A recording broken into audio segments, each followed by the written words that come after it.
নির্দেশনা দিতেছি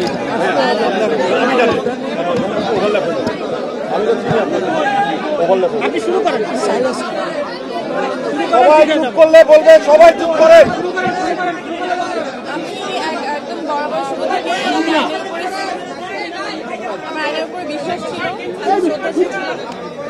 এখনো আছে। বিশ্বাস থেকেই আসলে আপনারা সবাই যেভাবে আমাকে সাপোর্টটা করেছেন, আমার থেকেও আপনারা যে পেরেশানিতে ছিলেন সেটা দেখে আসলে আমার নিজের যত মানে নিজের একটু দুঃখ হলেও সেটা আসলে বুঝে গেছে আপনাদের। Thank you. আমি আসলে ন্যায় বিচার পাবেন কিনা কি মনে হচ্ছে?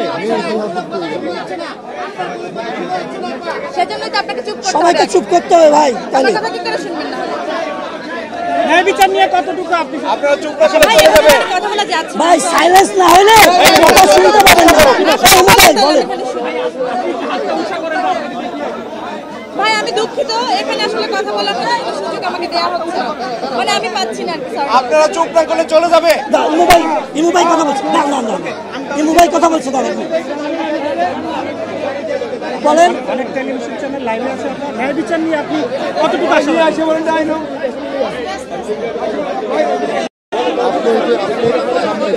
আপনারা সাইলেন্ট হন না।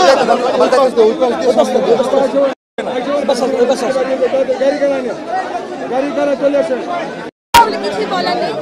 আপনাদের ভালোবাসা যেভাবে আমি কালকে থেকে যেভাবে আপনারা ভালোবাসা জানান দিয়েছেন আমাকে, এই ভালোবাসা আপনি একটু আমার ওইদিকে সামনে সামনে চলে যাবেন। আপনি তো বলতেছেন আমি প্লেস আসলে এত ভালোবাসা যে আমি পেয়েছি।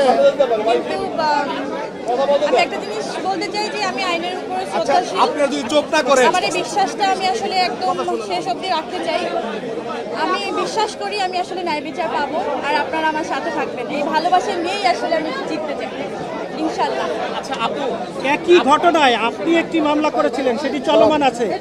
এরপরে একই ঘটনায় আবার আপনার এই সম্পর্কে আসলে সবাই অবগত যে আমি যে মামলাটা করেছিলাম তার ঠিক 2.5 বছর পরে উনি পাল্টা একটা মামলা করেন, যে মামলার জন্য আজকে এই যে আমাকে কালকে হচ্ছে গ্রেপ্তারি পরোয়ানা জারি করা হয়, ওয়ারেন্ট হয় আমার নামে।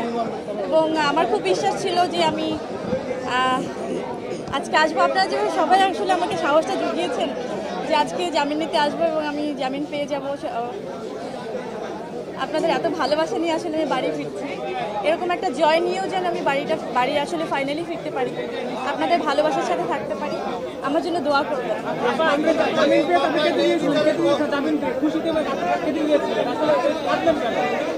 খুশিতে কেঁদে দিয়েছিলাম না, সেই কান্নাটা, সেই খুশির কান্নাটা আর একটু পরে হবে, যখন পুরোপুরি ফাইনাল হয় না ওই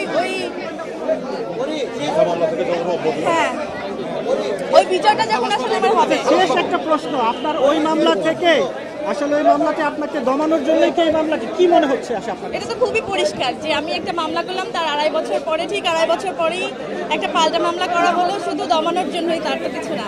এবং এটা বিচারাধীন। আমার বিশ্বাস যে আমি সঠিক বিচার পাবো, আমি ন্যায় বিচার পাবো। ইমু প্রশ্ন করো, ইমু প্রশ্ন করো, ইমু প্লিজ। একদম এই জায়গাটায় দাঁড়িয়ে এই মামলাটা নিয়ে সবচেয়ে যদি বলতে চাই ন্যায় বিচারের কথাটা বলে গেছে, এটা ন্যায় বিচার পাওয়ার আশা ছিল কিনা? আমি কিন্তু দাঁড়ে দাঁড়ে ঘুরেই, আপনারা সবাই জানেন 4টা বছর আগের ঘটনা, আমি দাঁড়ে দাঁড়ে ঘুরে শেষ পর্যন্ত এই আদালতকেই আসলে আমার মনে হয়েছে যে আমি এখান থেকে ন্যায় বিচার পাবো। আমি এখান থেকে আশাহত চাই না, মানে আশাহত হতে চাই না, আমি সত্যি আশা হারাতে চাই না। আমার একদম বিশ্বাস নিয়ে থাকতে চাই যে শেষ পর্যন্ত সত্যের জয় হোক। নিয়ে এত কথা হচ্ছে, আপনাকে স্ট্যাটাস দেওয়ার পরে এই জায়গাটা হলো, এটাকে আসলে মনে করেন এটা কাকতালীয়? আমি কিছু বলতে চাই না। ধন্যবাদ, ধন্যবাদ।